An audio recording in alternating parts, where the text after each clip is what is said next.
बाबा शिव को याद करें। तंत्र शब्द को परिभाषित किया गया है, जो हम लोग मंत्रों की पूजा करते, जप अनुष्ठान करते हैं या करवाते हैं, उसको मंत्र प्रक्रिया कहते हैं।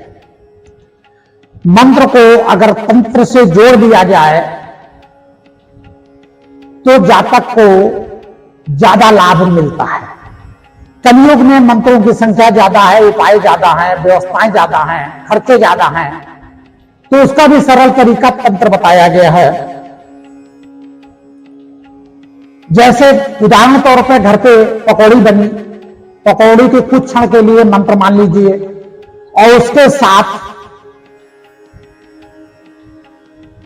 चटनी आ गई, बहुत जल्दी बन गई, कम पैसे में बन गई और पकौड़े का टेस्ट बन गया, तो उसको, चटनी को हम तंत्र कह सकते हैं। कि दोनों को मिलाकर, मंत्र और तंत्र मिलाकर किसी भी फल को फलीभूत करने के लिए विशेष साधन है। क्योंकि कलयुग में किसी के पास टाइम नहीं है बहुत सारा मंत्र जप अनुष्ठान करने या कराने का, शुद्ध उच्चारण करने का, इस तरह का कोई भी विचारधारा व्यक्ति में नहीं रहती है। दूसरे से करवाने की चेष्टा रखता है और करने वाले भी नहीं करते हैं, और धन की स्थिति भी ज्यादा लगती है।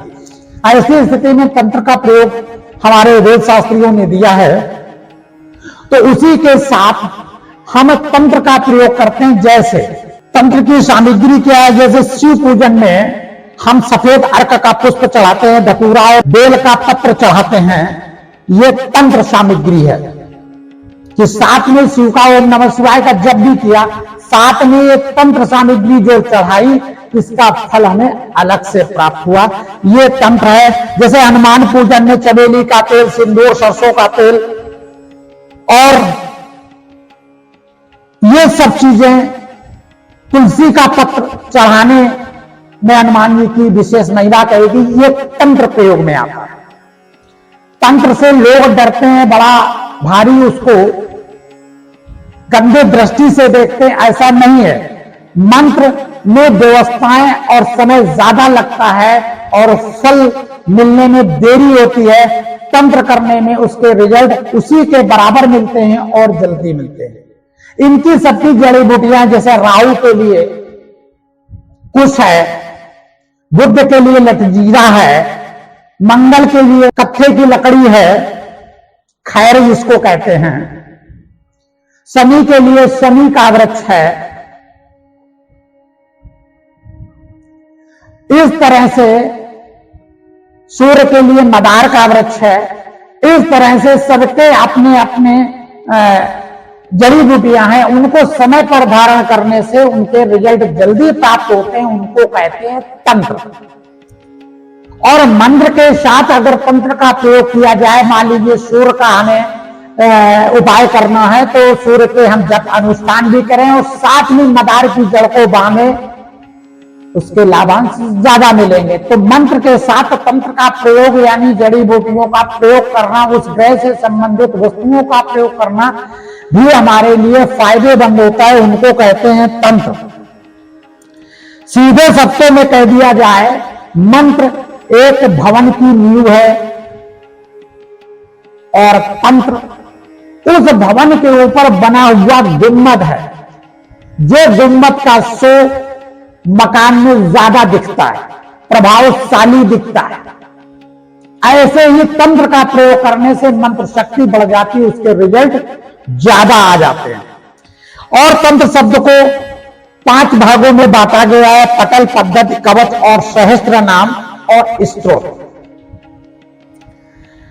पटल किसको कहते हैं, जो रुद्रा अष्टाध्यायी अभिषेक, शिव महिम स्त्रोत, शिव तांडव स्त्रोत, शिव पंचाक्षर स्त्रोत, शिव पंचाक्षर मंत्र, रुद्राष्टकम, शिव खडक्षर स्त्रोत जप विधि पूर्वक करना, इसको पटल कहते हैं।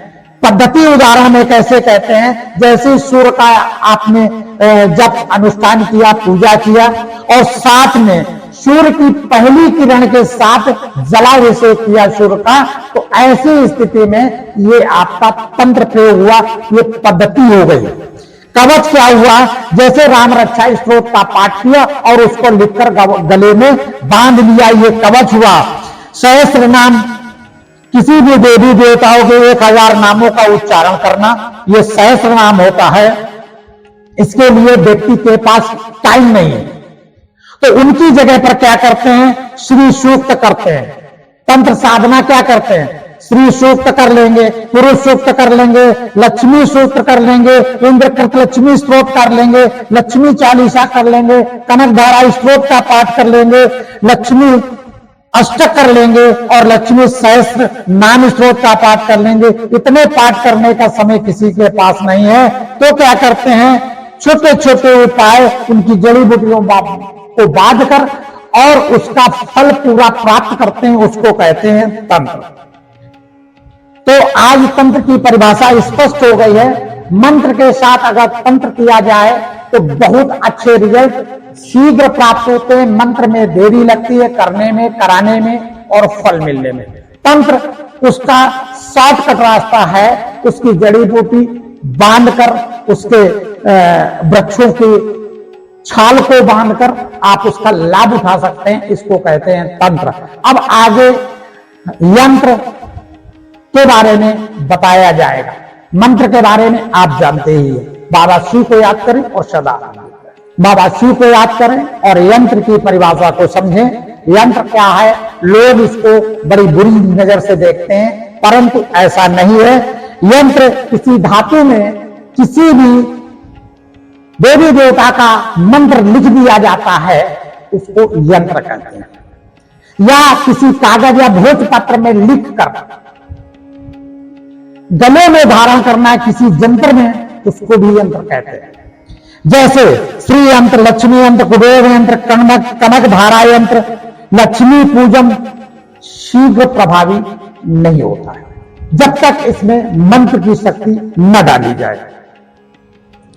आकर्षण के लिए, अभिरुचि के लिए, गुरुत्व शक्ति के लिए उत्पत्ति का स्रोत यंत्र है।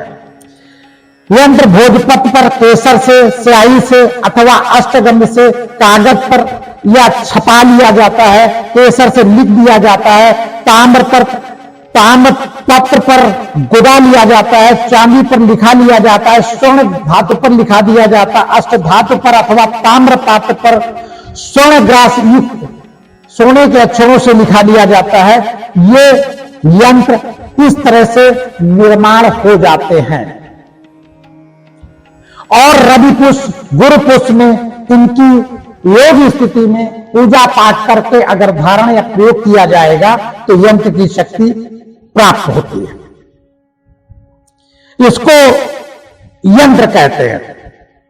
यंत्र ताम्रपात्र, चांदी, स्वर्ण, अष्टधातु, सोना, चांदी, लोहा, तांबा, पीतल, जस्ता, कणसा और पारा पर निर्मित कराए जाते हैं। धातुओं पर निर्मित कोई भी यंत्र, कोई भी शब्द देवी देवताओं के, उनका उल्लेख करना ही यंत्र कहलाता है। या धातु में उन मंत्रों को लिखकर धारण करना भी यंत्र कहलाता है। और यंत्र, मंत्र, तंत्र और टोने टोटके सभी बिगड़े हुए कार्य को करते हैं। इनको किसी अशुभ दृष्टि से देखे नहीं जाना चाहिए। बाबा शिव को याद करें और सदा आनंदित रहें। बाबा शिव।